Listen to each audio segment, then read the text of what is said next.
Grabe talagang fans ng mga Arden sa Canada.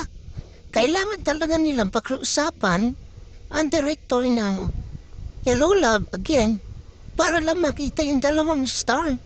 Grabe, dami talagang fans ng Kat din. Talagang iba na ngayon talagang Kat din. Malaking ano na to? Malaking big deal na talaga to para sa nakarang Kat niya. Grabe tong Kat din na to. Ang dami nilang fans.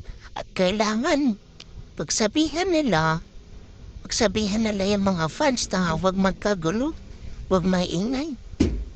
Para lang maging maayos. Para mapalabas nila ang Kat din. At ayan nga, pinalabas naman nila. Grabe talaga ho. Ang dami nilang fans. Ang dami nakikita sa kanila sa labas. At wag daw maingay ha. Kung di ko maingay sila, papasukan ulit sa loob. Ayun ang bait ni Catherine, grabe.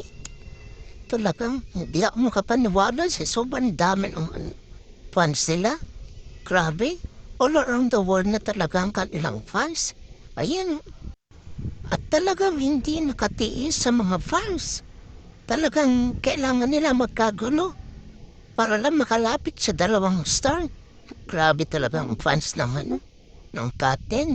Maging Canada man o saan lugar. Pinagkakaguluhan talaga. Lola, bagay na to. Kung nakaraan, Lola, love goodbye. Mas lalo pa man, triple pa. Grabe.